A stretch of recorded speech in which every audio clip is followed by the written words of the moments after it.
Komið þið sæl og verið velkomin í umræðu þáttu með oddvitum þeirra framboða og flokka sem bjóða fram í sveitarstjórnarkosningunum sem fara fram 16. maí. Við erum stödd í Garðabæ, 5. fjölmennasta sveitarfélagi landsins. Íbúar síðustu áramót voru 20.700 talsins, en voru tæplega 15.000 fyrir áratug. Fjölgunin nemur því 40%. Í bæjarstjórn Garðabæjar sitja 11 bæjarfulltrúar og í síðustu kosningunum sem voru árið 2022 þá fékk Sjálfstæðisflokkurinn 49% atkvæða og rúmlegan meirihluta eða 7 bæjarfulltrúa samtals. Garðabæjarlistinn fékk 2 bæjarfulltrúa og Framsóknarflokkur og Viðreisn 1 hvor. Nú oddvitarnir þeir eru hingað mættir og við ætlum að kynna þau. Hér mér á hægri hönd Kjartan Atli Kjartansson frá Samfylkingu, Þorbjörg Þorvaldsdóttir Garðabæjarlistinn og Almar Guðmundsson Sjálfstæðisflokki. Og mér á vinstri hönd eru Hlynur Bæringsson, oddviti Framsóknarflokksins, Lárus Guðmundsson, oddviti Miðflokksins og Guðlaugur Kristmundsson, oddviti Viðreisnar. Velkomin. Takk. Velkomin. Við ætlum að byrja því að spyrja ykkur spurningar sem að kannski þarf ekki að kosta endilega svo langt svar en kannski skiptir afar miklu máli.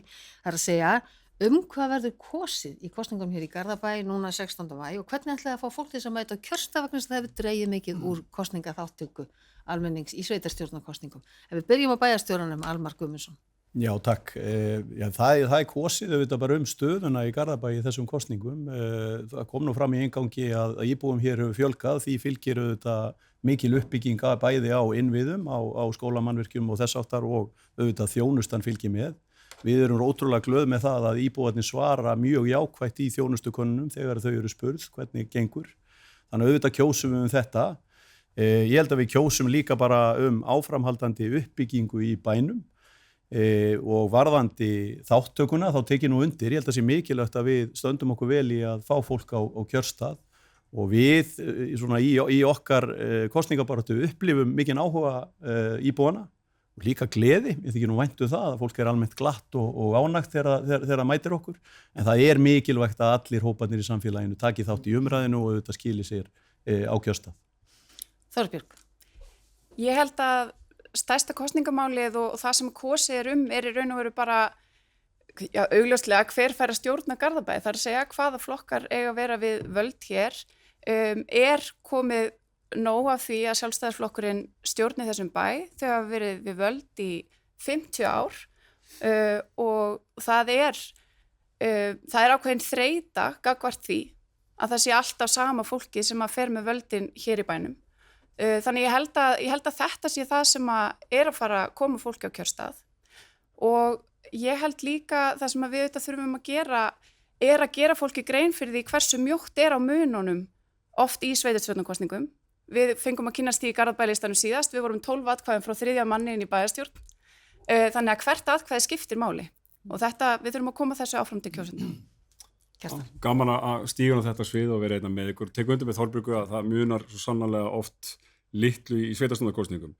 Fyrir mig þá eftir að hafa kíkt á stefnumál allra hérna og okkar líka, það er alls konar mál sem verið að breyta upp á en fyrir mér snýst þetta 3 hugtök. Það snýst gjöldin sem Garðbæingar eru að borga, það snýst þjónustuna sem Garðbæingar fá og það snýst hvernig við forgangsröðum þeim peningum sem eru til í sveitasjóði. Núna erum við að tala hæstu gjöld í sögu Garðabæjar, hvergi seilstenst djúpt í vasa skattgreiðenda og hér það kemur að útsvari. Þjónustan, það hægt að setja bara hlutlaga kvarða á hvernig þjónustan er veitt og við getum rætt það hér á eftir og svo það forgangsröðunin. Við erum alveg skýr í Samfylkingunni, við viljum forgangsraða fyrir barnafjölskyldur og eldri Garðbæinga. Fyrir til vinstri, Hlynur. Já, varðandi með kjörsóknina, þá bara hvet ég fólk til þess að taka því ekki sem sjálfsögðan hlut að geta kosið. Víða heim bara fólk sem vildi geta haft rödd í sínu samfélagi, þannig að við bara nýtum það og vettvangur þessi hjálpa til það og bara takk fyrir að hafa mig og gaman að vera með okkur. Í Garðabæ verður kosið fjölskyldu og lýðheilsumál. Þau bara eru gríðarlega mikilvæg þessi samfélag innan samfélagsins sem út allt í Garðabæ, hvernig við sinnum þeim. Það er kosið ábyrga fjármálastjórn, hvernig við ráðstöfum skatttekjum íbúana, í hvað þau fara og endingum myndi ég segja líka að það er kosið einhverju leyti skipulagsmál, hvernig bærin okkar byggist upp, skynsemisleiðið þar, þannig að þetta er svona það helsta. En ég ítreka þetta aftur sem ég sagði, ekki taka sér sjálfsögðan hlut að fá að kjósa. Það er fullt af fólki, ég endurteki það, fullt af fólki sem vilja hafa hennar rétt. Lárus. Heyrðu, já, takk fyrir boðið í þáttinn, sko. Við erum alveg með skýr stefnumál. það borgarlínan, það eru skólamálin með aðgreiningu, það eru skipulagsmálin, við erum algjörlega á móti þéttingu byggðar og mér finnst gengið mjög á ásýnd Garðabæjar og fjölskyldu hliðin þannig að það vantar leiksvæði inn á þessi nýju byggingarsvæði og við viljum bara breyta þessu.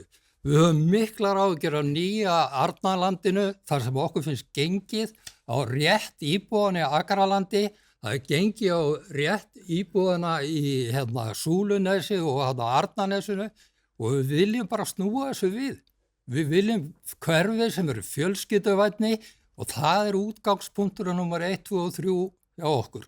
Að lokum Guðlaugur, hvað verður kosið?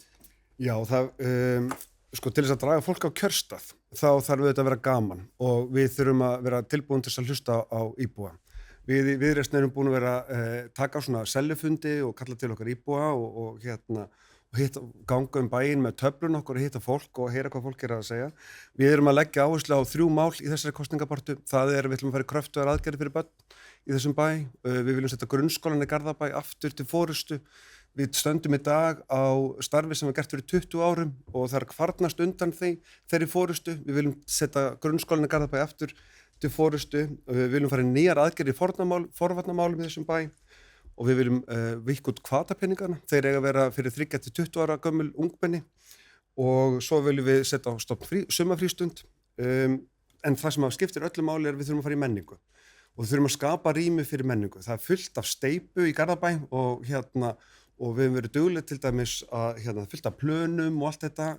Yfirleitt það bara einhverjum svona stiftum plönum og við leikskólabyggingar en við þurfum að skapa rými fyrir menningu og við viljum búa til rými til þess að fólk verið saman. Það ákall það í þessu samfélagi að hér sé rými til samveru og til menningar og það verður okkar forgangsmál og hvernig ætlum við að gera það? Við ætlum að fara í hagræðingar, við ætlum að fara, við viljum fyrsta lagi taka til í nefndum í þessum bæ. Við viljum fækka þeim til þess að stjórnsýslan verði skilverkari í stækkandi bæ.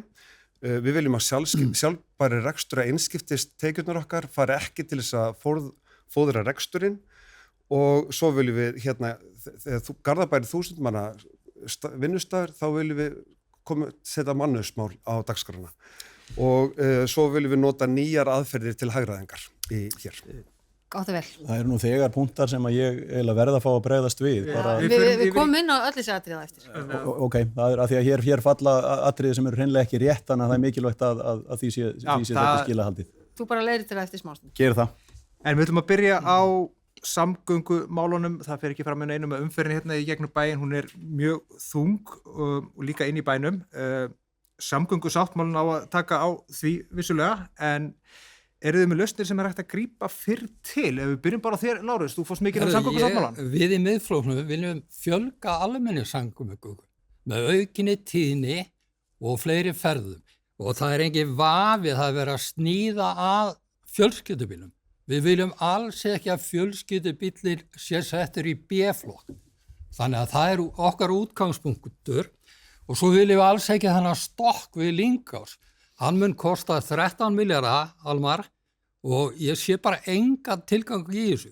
Ég búin að fara á fund með betri samgöngum og ég spurði, hvað ætlaði að gera til að beina umferðinni annað meðan þessi risa stokkur eru framkvæmd? Og svörin sem ég fekk var, það svona ekki alveg ljóst.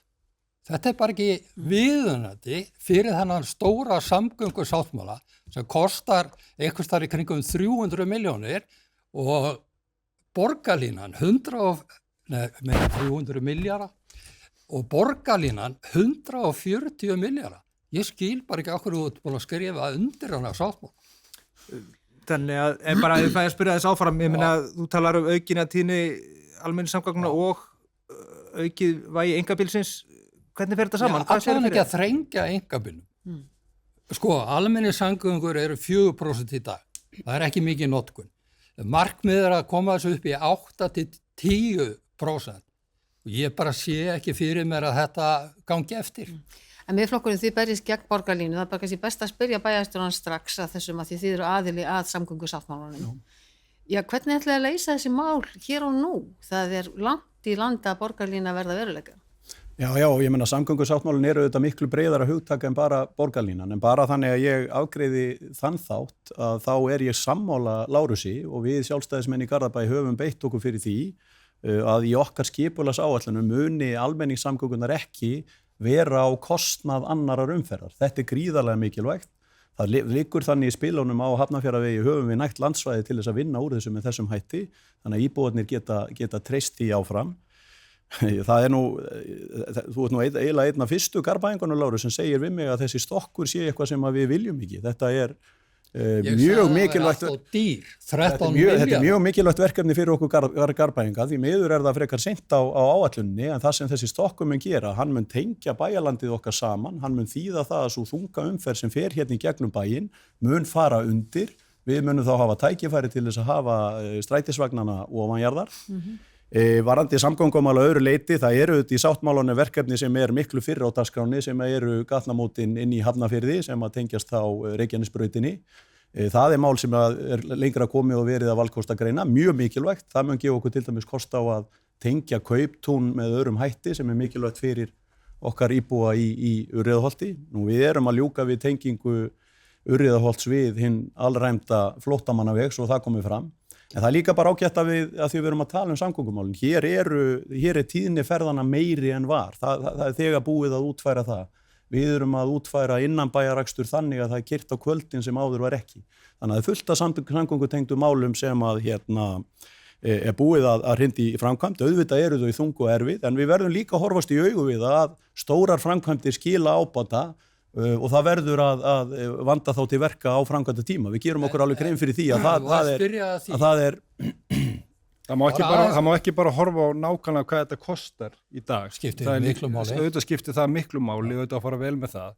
En á sem fundi með betri samgöngum, þá er einmitt tekið fram samfélagslegan ábata af svona framkvæmdum. Við getum verið ósammála einstaka tilfærslur, til dæmis þegar Suðurlandsbraut og eitthvað sem kemur okkur kannski ekki beint við hérna. En hvað kostar að hafa allt þetta fólk fast í umferð? Það er líka reiknað, þannig að það er óbúslega auðvelt að horfa bara á þetta og það þarf auðvitað að passa það. En það má líka horfa á hina hliðina. Hver er þetta að skila samfélaginu? Við náum að draga úr því að fólk sé fast hérna. Svo líka er það þannig þegar að tala um einhverja lausnir sem eru hægt að fara í núna. Við í samfélaginu tölum frítt í strætó fyrir börn og ungmenni. Það strax tekur þá ákveðið svona skuttl vandamál af foreldrum og það þar með gringar á umferðinni. Ég er alveg sammála því að þessi stokkur er algjörlega nauðsynlegur til þess að slíta bæinn ekki í tvennt. Þetta mun vera mikið, þetta verður mikil búbót fyrir bæinn að við séum með samfellda byggð og bærin tengist. Svo er algjörlega nauðsynlegt að vera búin til kerfi fyrir utan kerfið. Almenningssamgöngurnar þurfa að vera óháðar umferðinni. Það er algjörlega skýrt, þannig að þær geti gengið. Þannig að þið styðjið borgarlínuna í þessari mynd sem hún er í dag. Ég meina, þetta er bara mannanna verk, það er að uppfæra allt og það er pottþétt hnökrar á þessu sem hægt er að gera.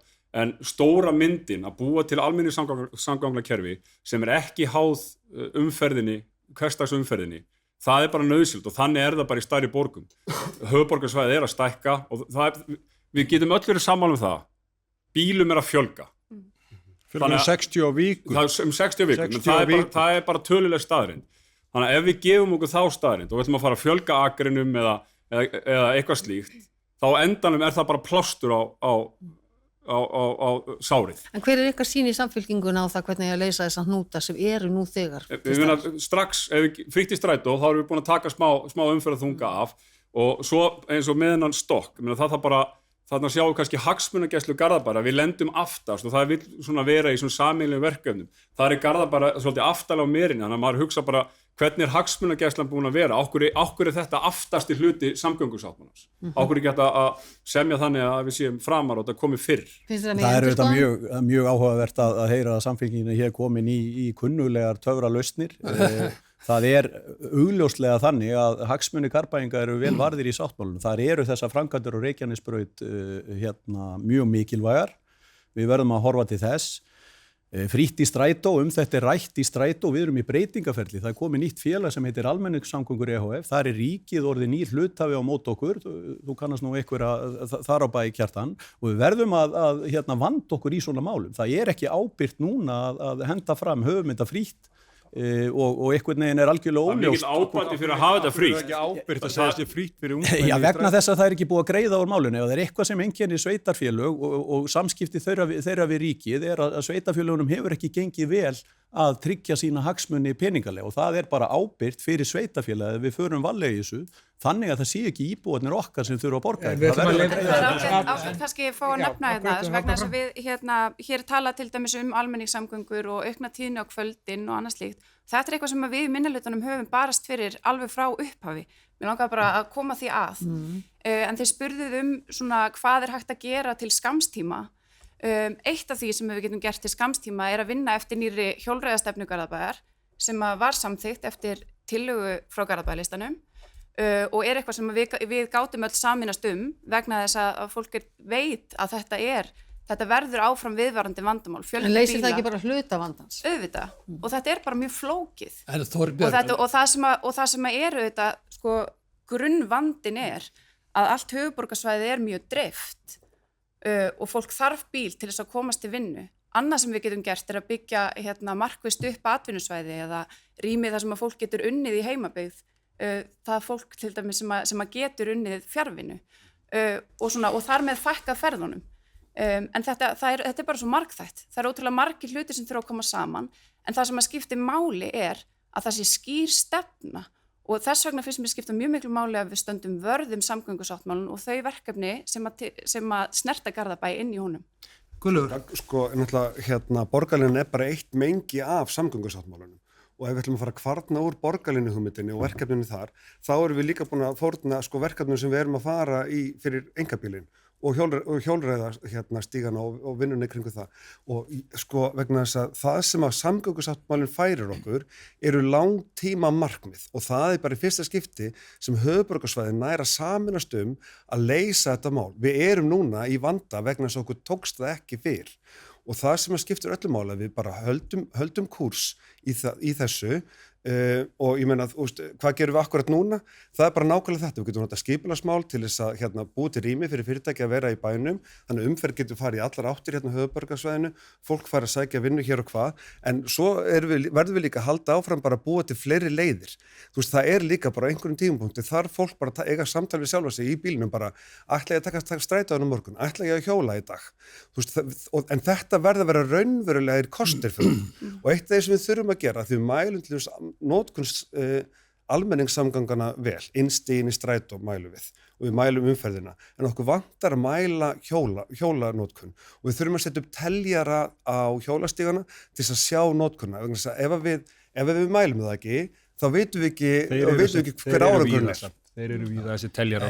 Það er aukning í því sem það vantar samt hjá okkur núna. Nú erum við í Garðabæ að fara bara efla okkar hjólæðistíða. Við þurfum þá að setja upp talningar. Það er engin töfralaust til við svona flóknu vandamáli.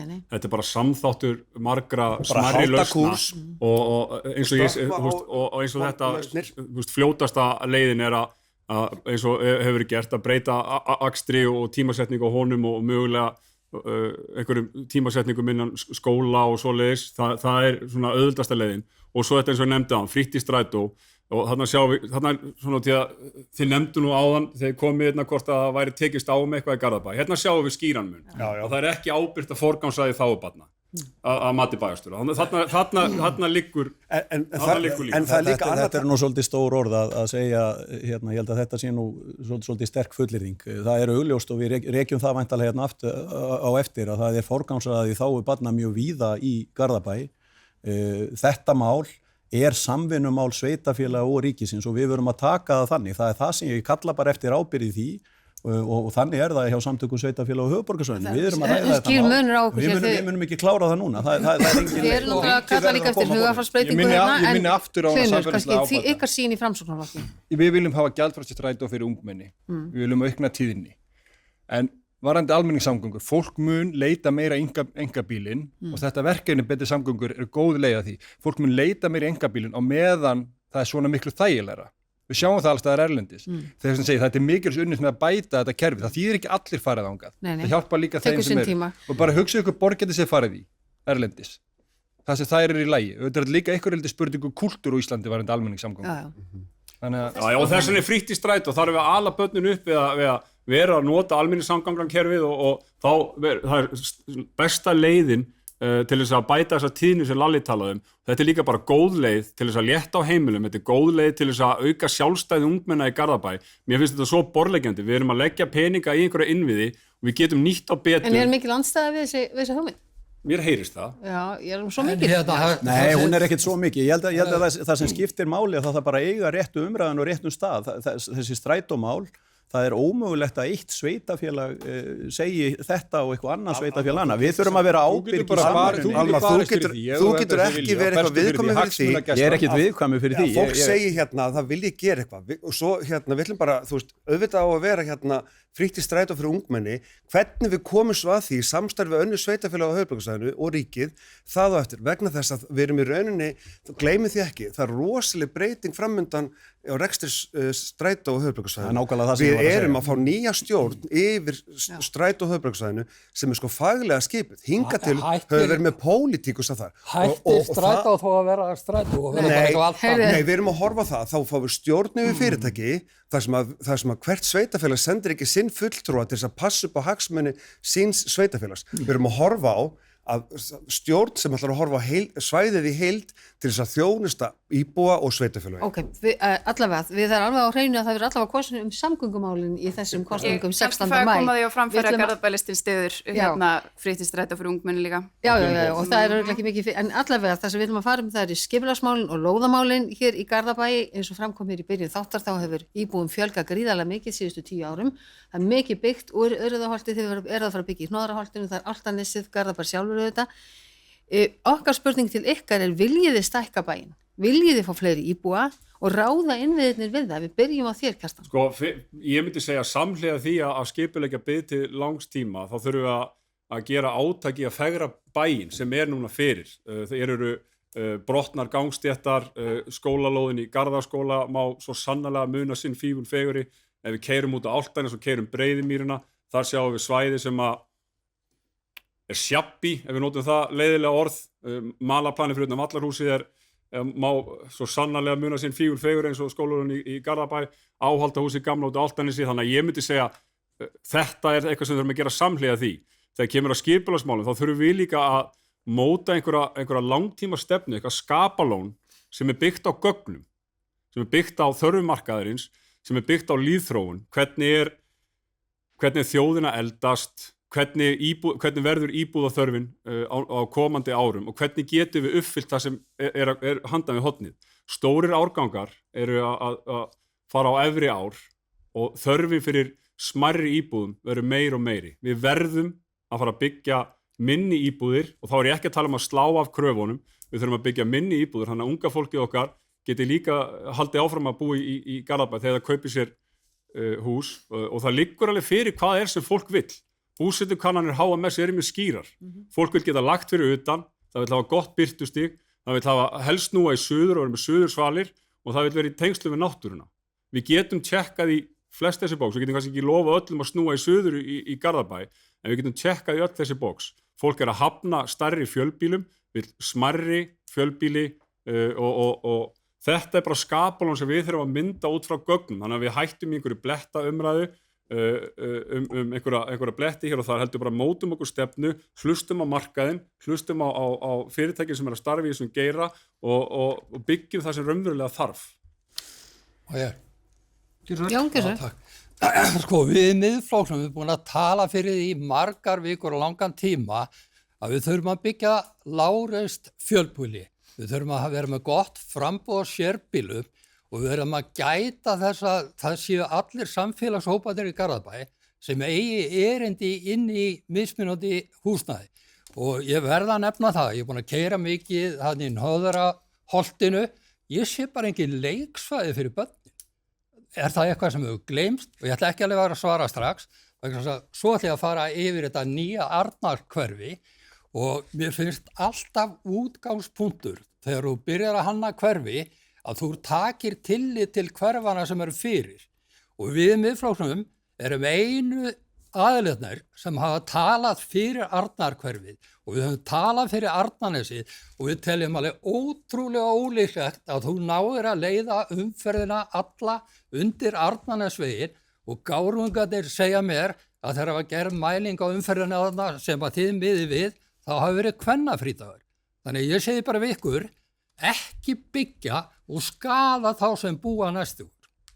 Sko, Já, ég ætla nú að segja bara, þú veist, viljum við stækka bæinn, þú veist, staðan þarf allan að vera þannig að við þurfum að geta spurt okkur þeirra spurningar.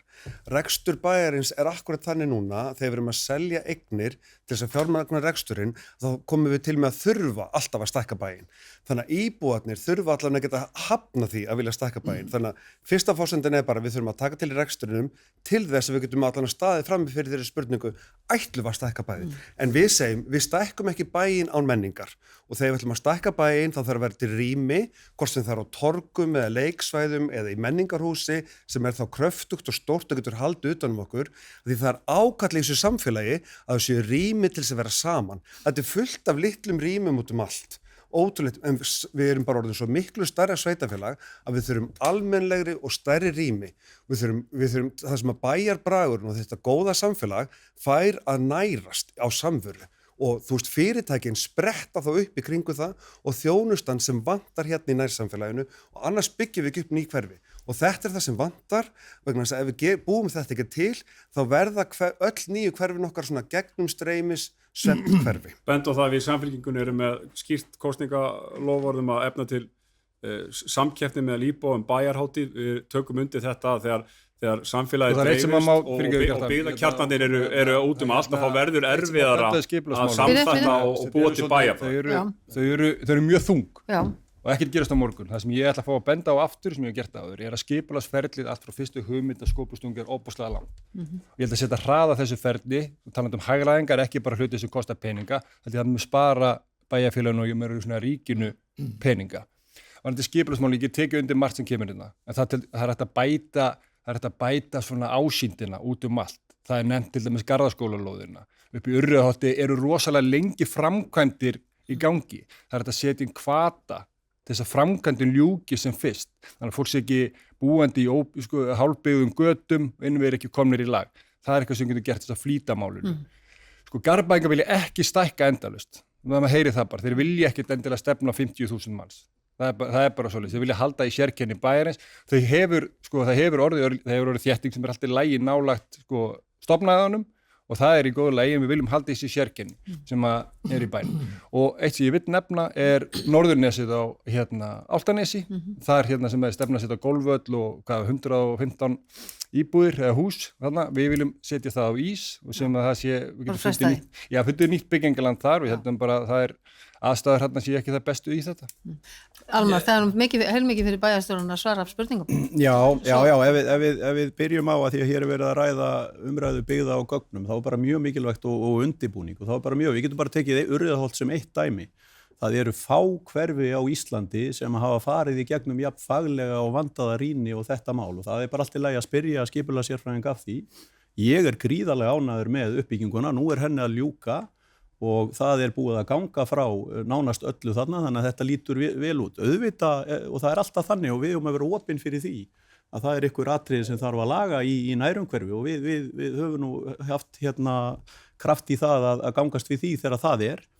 Varandi skipulagsmál síðan aðeins almennt að þá byggir þetta allt á rýni, það er mjög mikilvægt að það komi fram. Við erum ekki að vaksa bara til að vaksa, við erum að byggja upp bæinn okkar, við viljum fjölbreytt hverfi, það sem er framundan núna í Hnoðraholti, til dæmis er uppbygging suðurhlíða Hnoðraholts og það er kannski allt í lagi að nefna það sérstaklega, að það kemur ekkert af himnum ofan, við erum að vinna þetta svæði í heild og ég veit að það eru margir Garðbæingar sem bíða eftir því, þar förum við í myndarlega uppbyggingu á sérbýli sem er kallað eftir, þetta verða sérbýlishús nær eingöngu sem er mjög mikilvægt vegna þess að samsetningin í hverfinu þarf að vera góð og það eru svolítið margir aðrir hluti nefndir varðandi skipulagsmál og allt í lagi að fara yfir þá varðandi Álftanesi, það er svolítið sama, við erum að vinna þar. Það var tekin algjör kúvending á skipulagi þar eftir sameiningu Garðabæjar og Álftanes og núna erum við að fæðast þarna mjög góður byggðakjarni Ég er sammálað þér núna, Alvar. Já, við getum skilið. Já, þakka þér fyrir það, Lárus, það er gott að fá það fram. Þetta er að verða nokkuð fallegt á Álftanesinu. Þetta er mjög vel heppnað. Ég er oft þarna á erindi í laugina eða eitthvað. Ég verð bara að segja, þið fáið plús fyrir þetta. Já, það er komið plús í klatan, en ef ég fæ að klára, Hlynur vísar hér í Norðurnesi, það er mjög áhugavert máluð og það sem einkennir öll skipulagsmál í Garðabæ. Hann segir þegar stundum flýtum okkur of og ég held að það sé nú ekki, þú hefur nú setið í skipulagsnefndinni. Elmar, ég er að horfa á pólitíkinu utanfrá. Það er bara að segja, ef ég og þú myndum setjast niður. Já, en nú voru að leyfa mér að klára. Já, þú talar eðlilega mest hérna, þú fær flestu spurningarnar. Ef ég og þú myndum setja, ég þykist ekki á svöru við þessu öllu. Ég myndi segja, er þetta einfaldasta og skilvirkasta ferlið frá hugmyndum að skóflustungu? Værum við þá ekki sammála það, vitum það, við þurfum eitthvað staðar að spara út í peninga, ekki bara lofa. Og við erum með lofvörð, skilurðu. Ertu sammála því að það væri hægt að gera þetta ferli skilvirkara og einfaldara og mögulega hraðara?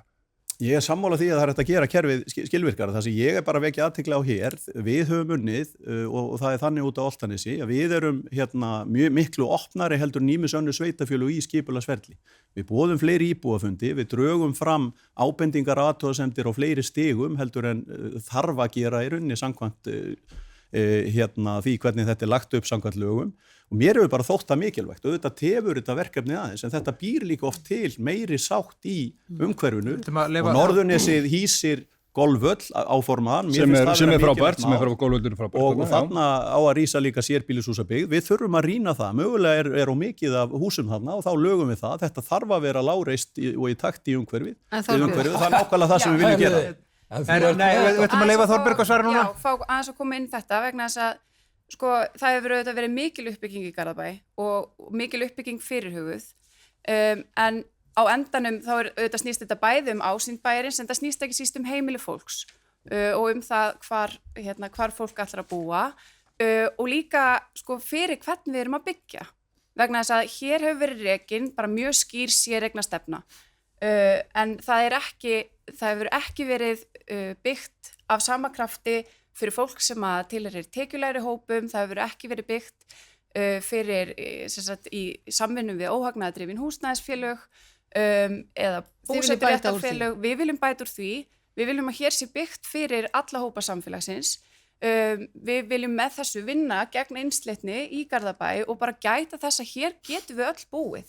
Aðstæður fólks eru mismunandi og það er ekkit alveg allir þar að vilja komast inn á húsnæðismarkaðin og ef fólk er fast á leigumarkaði þá kemst það ekkit á húsnæðismarkaðin ef það er í óöruggri leigu en hins vegar getur það mögulega ef það er komið í tryggaleigu og ódýraleigu og já, það var rammasamningur gerður milli ríkis og sveitarfélaga húsnæðisuppbyggingu hér fyrir nokkrum árum síðan meiri hluti Sjálfstæðisflokks í Garðabæ hefur ekki viljað skrifa undir þennan samning, hafa ekki viljað taka þátt í þessari sýn, þessum að horta svo það komið fram. Já, en ég meina en við ætlum að vegna þess að þú veist þetta við þetta er þú veist og sá rammasamningur byggir auðvitað á einhverju þörf sem er í samfélaginu og mér finnst Garðabæ ekki geta skorast undan því að taka þátt í því að byggja upp fyrir allt fólk.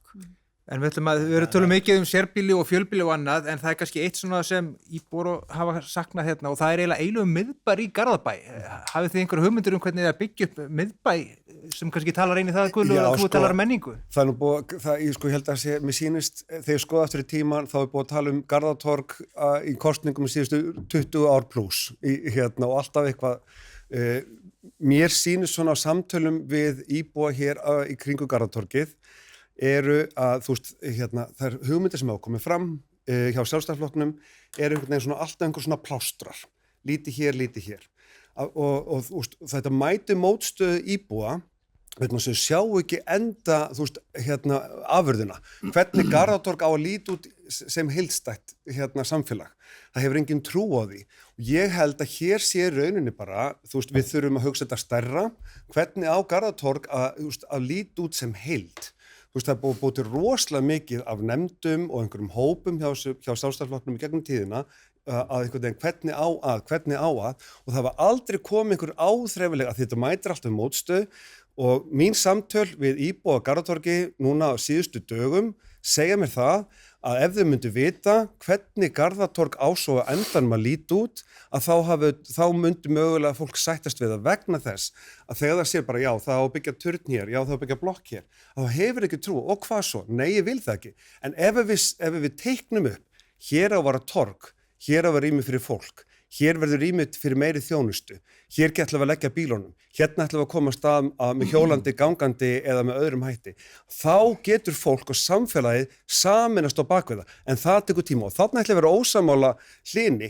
Þetta verður að fá að taka tíma. Þetta eru skipulagsmál sem verða að fá að þræðast í gegnum. Heyrðu, leiðu mér að klára þetta, vegna þess að hér erum við að tala um stórt. Það var enginn að tala um að fara að henda upp byggingum og svona, við erum bara að tala um fullt af hluti sem kostar. Þá er líka til lagi að benda á okkur að hagræðingar eða tekjuöflun. Ég er alveg sammála þessu að segja. En hugmyndirnar verða að fá að gerjast í samfélaginu, í samtali með fólks. Og fólk að kalla eftir rými til að vera saman. Sko, fyrir mig, bara við horfum á hana miðbæ, að hann, ef ég ást tala bara fyrir mig og fyrir fólk sem ég tala við, hann mætti svo sannarlega vera mannvænni. Þetta svona, þú veist, eins og hljóðvistin hérna frammi fyrir utan... Hann íbúið að laga þetta, Kjartan. Ég skal kíkja með þetta hérna út. Já, og ég er ekki að gera lítið, ég er bara að segja mína upplifun og upplifun fólks. Og ég er sammála Gulla að við þurfum að taka langtíma skipulag á miðbæinn og við þurfum að horfa hérna á svæði í kring og hvernig við getum gert þetta allt saman mannvænna þannig að fólk getur notið samverunar. Og það sem að, þú veist, fyrir mig er þetta bara svona dæmi einhvers konar valda þreytu, Hlynur skrifa nú grein það og það er búið að ræða það svolítið að hér hefur verið sami flokkurinn í völd frá upphafi, að mér finnst þetta bara svona að bera þess merki. Við sjáum til dæmis eins og klukkan sem er kennileiti bæjarins er ennþá biluð og hún er búin að vera það bara í áraraðir. Hún er náttúrulega bara orðin menningarverðmæti. Já, það er eiginlega þannig og ég velti bara fyrir mér, þú veist, ef að Sjálfstæðisflokkurinn var í minnihluta einhvers staðar og kennileiti bæjarins var í biluð klukka, hvernig væri umræðan þá? Ætlar þú að laga klukkuna? Ég er bara að segja, þetta er bara dæmum sofandaháttur sem er í gangi þetta. Það er ótrúlegt að hlusta á þetta með þessum. Það er svo auðvelt að kasta fram hérna hverri fullyrðingunum fætur að. Þið eru líka í hreinu meirihluta. Já, það er allt í lagi og við getum rætt það aðeins betur og eftir hvernig við nálgumst málin. Við gerum það örugglega undir lok þáttar. En tölum aðeins skipulagsmál á Garðatorgi. Hér er ég að heyra frá nefndarmanni í skipulagsnefnd Garðabæjar að verkefni sem hann hefur tekið þátt í frá byrjun sé ykkur ólægi. Ég er ekki að heyra, við erum örugglega að tala hluta til við sömu íbúana. Ég er ekki að heyra, ég verð að fá að klára. Ég er ekki að heyra þessa íbúa segja að það þarf eitthvað stærra og meira. Þau eru fyrst og fremst hrædd við byggingamagn. Þannig ef að einhver ætlar, við teljum okkur vera með heildrænt plan hérna sem að ég er með í umræðu skipulagsnefnd. Núna hefur verið að greina umferðarmál í Hrísmóum og nærliggjandi sem er mjög aðkallandi og mikilvægt til þess að við leysum þetta vel. Þannig að það er alveg augljóst að þetta mál hefur haft mjög vandaðan undirbúning. Og já, það er menning í miðbænum, það er jazzþorp hérna á 50-daginn og verður allt í miklu fjöri. Við erum að endurbæta hér göngugötu og innviði, það er betri hljóðvist vegna þess að fólk er svo sannarlega vakandi. Það getur við haft listræna ágreiningu klukkuna góðu. Þið framsóknarmenn, hvar viljið þið byggja upp miðbæinn? Við viljum fyrstulega nýta Garðatorgið núna, það má gera það grænna, það má gera bara svona vænlegra fyrir fjölskyldu að eiga samastundi sérstaklega yfir sumatíman. Og þá sérstaklega að bara byggja upp hátíðir og viðburði fyrir ungt fólk. Ég hitti unga mannundaginn og hann sagði bara, hvað á ég að gera hérna? Það er ekkert að gera. Ég vil vera með mínu fólk, ég vil vera með vinum mínum, býtu. Og sérstaklega við sumatíman, þá er þetta að nýta Garðatorgið betur í svoleið. Það var gert hérna árið 2018, þetta hitta bara hefnast nokkuð vel. Það má ekki vera svona aktívar í svoleiðismálum. Þetta er eitthvað svona, ég tala fyrir því líka marka setja Garðabæinn betur. Hvað er verið að gera til þess að fá fólk í Garðabæ sem býr til tekju líka? Ekki bara útgjöld, það býr til tekju fyrir fyrirtækin, það býr til tekju fyrir sveitafélagið. Fáum fólk í Garðabæ, bæði hinga markasetju það með fleiri alveg, ekki bara jazzþorpið, frábært og það er. Fáum það í bæinn okkar, skoðum náttúruna sem er svo fallegast á landinu, sem er aldrei minnst á. En fólki kemur Hlynur, það kom hérna fram í inngangsorðum að íbúunum hefur fjölgað 40%. Við þurfum líka að fá tekjur. Við ætlum að leyfa Lára eiga orðið núna. Ég fæ orðið sko, það er enginn af ykkur sem nefnir Garðatorgið hérna sem umferðar kaos. Þegar maður kemur þetta miðjum degi, færðu hvergi stæði.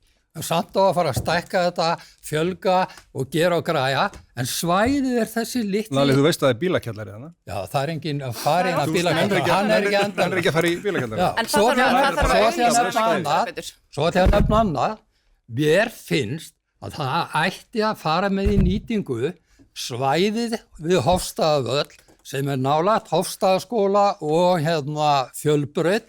Þar kjörið tækifæri til að gera einhvers konar miðbæ, afþreyingar og útivistarsvæði eða hvernig sem menn vilja gera það, en það engin hljómgrunnu fyrir því að þetta kostar einhvern smá pening og menn vilja bara ekki, eða hafa ekki efnaði held ég, að fara í einhverja framkvæmdir sem eru jákvæðar fyrir samfélagi. Maður heyrir í sífellt fleiri Garðbæingar sem sækja hátíðir annað. Við horfum á sveitafélaginu í kringum okkur. Ef við horfum til, ég sammála, ef við horfum til Hafnarfjarðar, þar er hver hátíðin og fætur annar og það mannlíf og það menning. Og það bara það sem Garðbæingar kalla eftir. Já, ég bara sammála því. Ég held að við getum gert miklu betur í því og einmitt sérstaklega verið með hátíðir sem að henda ungu fólki, því jazzhátíðin frábær en hún höfðar ekki alveg til allra. Við erum fleiri hátíðir enda sem höfða meira til yngra svo það komið fram.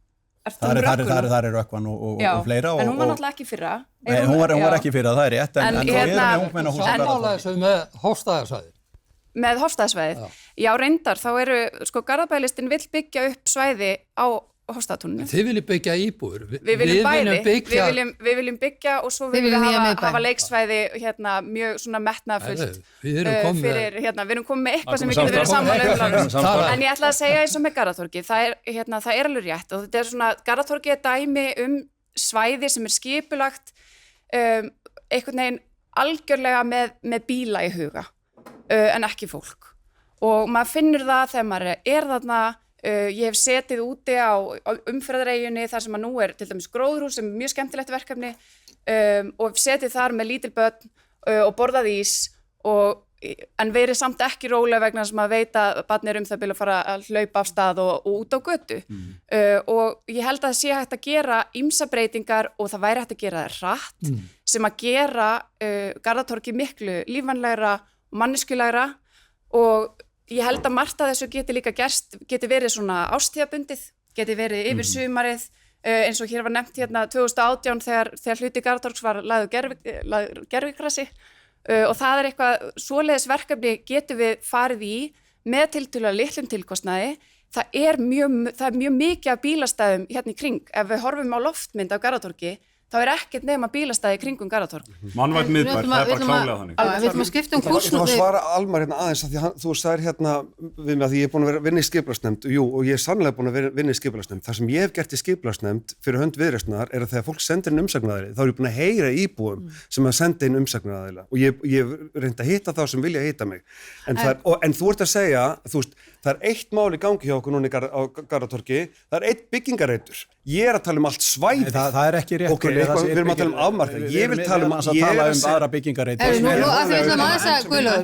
Við ætlum að breyta aðeins kurs, við þurfum að komast yfir aðeins meira og biðja okkur að stytta svörin núna. Við ætlum að spyrja ykkur aðeins út í þjónustunum við íbúana og fjölskyldumálin og biðja ykkur að gefa loforð eða ekki loforð. Eru þið viljið til þess í ykkar flokkum til þess að auka greiðslu þátttöku bæjarins gagnvart barnafjölskyldum og þá erum við að tala frístund, íþróttir, sumarnámskeið og fleira í þeim dúr til þess að mæta þessum kostnaði. Við erum alveg skýr með það. Við byrjum á Hlini. Heldur betur. Þessi peningar sem fara til barnafjölskylduna eitthvað sem kemur tilbaka í lífeyrissinni. Við viljum til dæmis hækka hvatapening með 100.000 krónur. Við viljum hafa íþróttaskóla, það sem að bærin kofir kostnaðinn hjá íþróttafélagum 1-4 ára. Og þetta ekki dýrar aðgerðir í stóra samhenginu þegar það skoður rekstrarreikningu í bæinn, hvað þetta kostar. Hvað kostar að hækka hvatapeninga upp í 100.000? Það fyrir sjálfsög eftir nýtingunni, en það geti verið 90 milljónir. Já, ég veist að sem 100.000 per barn. Heldur það fyrir eftir nýtingunni. Fyrst það mikið þegar þú skoðar til dæmis kostnaðum allt sem hérna. Fyrst það mikið? Sko, það eru auðvitað afstækningur. Ég þekki mjög vel hverju þetta getur skilað. Ég hef hort framan í börn sem get ekki æft íþróttir vegna kostnaðar. Ég hef hort framan í afrekskrakka sem get ekki gefið kost til í landsliðið vegna kostnaðar. Og ég tel, vitandi það, að þetta nánast bjargaði mínu lífi. Þetta samfélag sem í kringum íþróttirnar, ég segi, finnum saman annað. Ég hef komið hagræðingartillögur, tekjuöflun, finnum saman annað sem við getum skorið niður. Ég vil bara komið fram örstutt í þessu. Og ég vil bara segja, ég alltaf með þetta á bakvið eirað og ég þykist ekki á svörum við þetta, ég alltaf með á bakvið eirað, herru Hlynur, hvernig ætlar að borga fyrir þetta?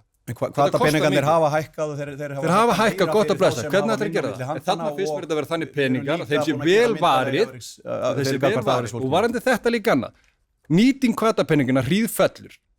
Þegar krakkar eru 10 ára yfir 90%, það fara allir að gera eitthvað. Leið að koma menntaskólaaldurinn, hætta þessi krakkar íþróttum og skipulegu tónstarfi. Þetta ekki bara íþróttir. Við þurfum að grípa þetta fólk. Ég hef verið að leiða til dæmis inn í Stjörnu og með félögum hérna og íþróttaþinginu. Hvað getum gert þess að mæta þessum krökkum þegar þau eru að fóstumbörsu starfi? Og hver er ástæðan? Koma inn í þetta. Þannig að við viljum setja átakastað til þess að mæta þessum krökkum. Þannig að á öllum stigum erum við Við erum tilbúin að hjálpa barnafjölskyldum og bara krökkum í þessum aðstæðum. Þorbjörg, og við ítryggum aftur bara snörp svör. Já, akkurat. Þetta hefur verið aðalsmerki Garðabæjarlistans alveg frá upphafi. Við viljum lækka kostnað barnafjölskyldna og við viljum koma til móts við fjölskyldur þegar kemur að íþrótta- og tómstundakostnaði. Við höfum lagt þetta til fyrir nánast hverja einustu fjárhagsáætlun að hvatapeningar verði hækkaðir og sem betur fer þá hafa þeir hækkað aðeins og það er bara vel, en þeir þurfa að hækka meira. Og við viljum líka setja fót sjóð sem að félögin geta sótt í þannig að hægt sé að þróa starf sem að heldur fólki og krökkum í skipulögðu starfi lengur en ekki síður að gæta þess að við náum til þeirra barna sem íslenska forvarnamódelið svolítið skilur eftir nema með markvissum aðgerðum og það eru krakkar sem eru börn innflytjanda, það eru fötluð börn og það eru hinsegin börn. Ég minni á það sem ég sagði einnig í byrjun, það snýst gjöld, þjónustu og forgangsröðun.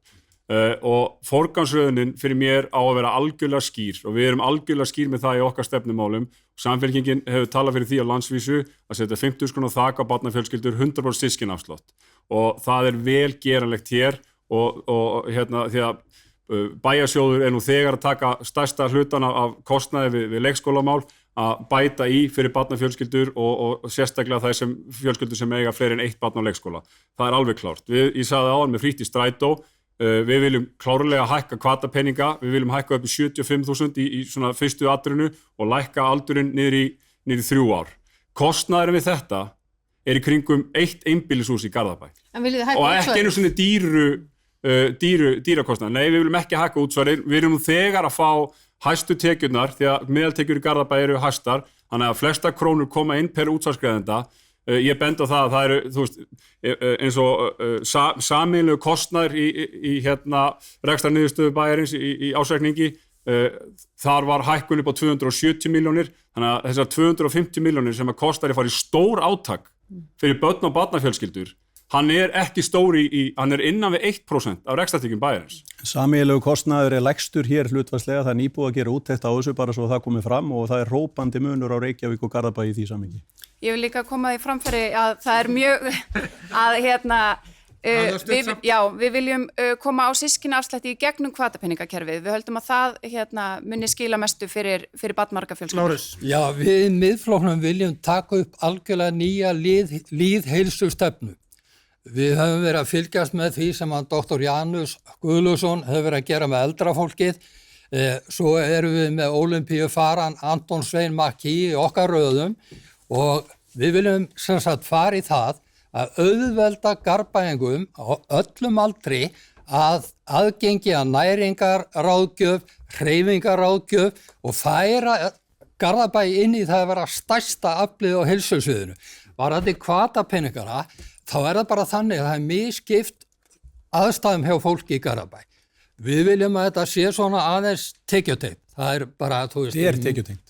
Já, ég meina að það verði farið í það hjálpa þessum minnstu hópum. Við bara stöndum saman það að þeir sem að ráði ekki við að halda út í 3-4 krökkum, að við tökum þau bara undir okkar verndarvæng. Og það er bara bráðnauðsynlegt. Af því að öll erum við hérna, við viljum vera fjölskylduvænn bær. Við viljum það öllum líði vel og þegar kemur að skólamálunum aftur og þá förum við kannski aðeins dýpri í það, en þetta á að vera sameiginlegt markmið okkar allra. Gjöld á barnafjölskyldur í Garðabæ eru há og það sem við viljum gera, við viljum fara í kröftugar heildrænar aðgerðir fyrir börn og barnafjölskyldur. Við erum rosalega lítið spennt fyrir því að fara einhverja afmarkaðar aðgerðir eins og lengja opnunartíma sundlega og fara einhver svona litlar. Við viljum bara búa til heildrænan pakka sem við förum kröftulega í til þess að mæta börnum og það ég nefndi hérna upphafi, við viljum setja grunnskólan við viljum fá grunnskólan okkar aftur bara í forystu í Garðabæ, við viljum bæta almenningssamgöngur milli hverfa og innan hverfa þannig að börn eiga auðveldir með að ferðast, við viljum gera hvatapeningana aðgengilega fyrir aldurinn 3 til 20 ára, við viljum setja á systkina og fjölgarnafslátt og finna bara leiðina til þess að gera það á hagkvæmastan hátt, við viljum fara í nýja leiðir í forvörnum og við viljum styrkja foreldrasamfélagið í Garðabæ, við viljum setja á sumarfrístund og við viljum setja sálfræðinga í alla grunnskólana og gera það aðgengilega allstaðar og þú veist, allt þetta, við viljum blanda þessu öllu saman í stórar svona kröftugar aðgerðir fyrir börn og barnafjölskyldur. Við sjáum það bara ákall á það. Ungmennaráð okkar talaði bara það núna við bæjarstjórnina núna fyrir vetur að þau vilja bara upplega meira öryggi, þau vilja fá aðgerðir, þau vilja vera kalla eftir þessu. Stoppaði Almar Örstutt. Já, bara það margt gott og mér þótti vænt hvernig Hlynur talaði. Þetta skiptir rosalega máli samfélagslega, hvernig við nálgumst börnin og ungmennin og við erum svo sannarlega að gera það. Hvatapeningarnir hafa hækkað, þeir eru tekjutengdir, það er 15.000 krónur viðbót sem að fólk með lægri tekjur fær, það er auðvitað viðleitni til þess að mæta þessum hlutum. Hér er glænýtt ungmennahús talandi frábær samskipti við ungmennaráði okkar. Við erum að hlusta á þau, það er búið að breyta strætósamgöngum og taka í notkun ungmennahús. Þannig að ég ger ekki athugasemdir við þau atriði sem að mínir félagar hér eru með. Við þurfum bara að halda áfram. Ungmennahús er 8 ára gömul hugmynd frá minnihlutanum sem loksins komst núna til framkvæmda. Börnin og ungmenni inn í Garðabæ, þeim líður vel samkvæmt könnunum, við skulum nú taka það með okkur, en það þarf alltaf að halda áfram að hlúa að þeim og það gerum við. En það er mjög mikil ábyrgð á okkur sett í því að forgangsa þessu. Þessi að fólk finni sér stað og það þarf ekki að vera íþróttafélögin. Nei, ungmennahúsið er frábært dæmi. Já, frábært dæmi, það getur verið, það getur verið kirkjan, það getur verið hvað sem er innan Garðabæjar, bara fólk finni sér innan þess samfélag. Talandi ungmennahúsið. Nei, við ætlum að fá að ljúka þessari umræðu núna, tíminn er að hlaupa frá okkur. Mér heyrðist svona inngangsorðum ykkar að það væri markmið ykkar allra í minnihlutanum að fella meirihluta Sjálfstæðisflokksins. Blasir þó við að þið munið tala saman myndi meirihluta ef kosningarnar fara þann veg? Örstutt, Hlynur. Bara hverjum getið unni með og hverjum ekki? Ég væri rosalega til í að vera með sterkara svæna þetta en ég get unni með öllu fólki. Það er bara þannig, ég kemur úr íþróttum og þar hef ég þurft að vinna með fólki sem ég ekki alltaf sammála að komast að einhverju markmið. Þannig að ég get unni með öllu. Ég veit hvað þar til. Ég get alveg hlusta á ólík sjónarmið. Og ég segi, ég bara alveg þannig upp að ég finn leiðir til þess að vinna með fólki. Örstutt Lárus.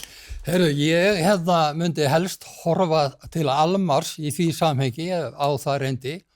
Ég held að þeir séu að gera marga góða hluti sem við getum bætt og í framtíðinni við þurfum að hugsa til lengri tíma, þá þarf ég aðeins að draga hann yfir vinstrið yfir til hægri, en í grunnmálunum þá erum við á sömu línu. Þannig að ég segi bara fyrsta val hjá mér er... Já, en útilokkar þá hina eða? Nei, alls ekki. Það kom nú reitt... Já, það kom reitt... En halda frá ringin... Já, heyrðu, við göngum óbundin til þessa kosninga. Við viljum gjarnan mynda nýjan meirihluta Garðabæ en það verða að vera viðreisnar fingraför á þeim málefnasamningi og við erum spennt fyrir því að taka til. Ég held að mér hefði tekist hérna að vera svo eini sem tala hagræðingar í bænum og við höfum ég er svo eini sem við hugmynd skýran pakka, aðgerða pakka það hvernig við fyrir með hagræðingar hér. Já, sko, við bjóðum okkur fram til nýrar forystu í Garðabæ og við erum með mjög skýr stefnumál, við viljum forgangsraða í þá fjölskyldna. Þeir flokkar sem vilja vera með í því, þeir eru velkomnir. Fáum við ekki umboð til þess að vera leiðandi afli í bæjarstjórn, þá heitum við því að vera mikið aðhaldsafl.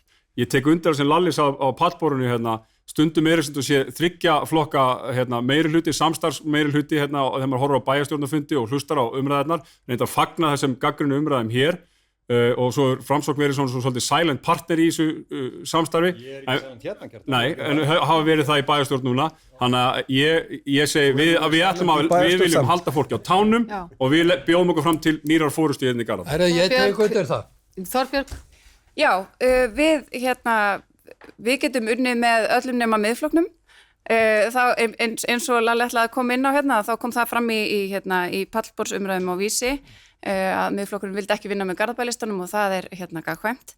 En að sjálfsögðu þá ef að það kemur skýrt ákall breytingar hér í bænum að þá skorast Garðabælistan ekki undan því og við myndum gjarnan vilja mynda nýjan meirihluta og það kannski segir sér sjálft að þá þurfum við að hafa þessi forgangsatriði sem að Garðabælistin hefur sett á dagskrá í gegnum tíðina inni í málefnasamningi. Almar, ef svo fer að þið missi meirihlutann, hvert er þetta fyrsta símtal? Já, við óskum náttúrulega bara eftir endurnýjuðu umboði, það er það sem við gerum og ég verð að fá að segja að það er mjög mikilvægt að fólkið í bænum, ég er þakkláttur fyrir það sem ég fæ í samtölunum, að fólk upplifir að við séum á tánum og út allan bæ að hlusta á fólkið og útskýra það sem við erum að gera og bregðast við. Það er mikilvægt. Ég var nú ekki í bæjarstjórn fyrir 50 árum, þannig að við sjálfstæðismenn, merkilegt nokk, við endurnýjum okkur. Það er nýtt fólk, við erum með reynslu fólk, en þegar að kemur að útkomu kosningana, þá er það bara sjálfsögðu þannig í anda þess hvernig við höfum unnið undanfarin ár. Ég væri tilbúin til að vinna með öllu þessu góða fólki hér ef að á það reyndi og mun leitast við að gera mitt besta í að hafa vinnu andan í bæjarstjórn áfram góðan. Það skiptir miklu máli kjart. Tíminn er liðinn í þessum þætti, við ætlum að þakka ykkur kærlega fyrir þátttökuna. Almar, Þorbjörg, Kjartan, Atli, Hlynur, Lárus og Guðlaugur. Við þakkum okkur kærlega fyrir samfélgina hér í kvöld og óskum okkur sjálfsögðu góðs gengis þann 16. maí. Já, við bara þakkum fyrir okkur hérna á Garðabæ og takk fyrir okkur. Takk fyrir sæl. Verið sæl. Takk fyrir. Takk hérlega.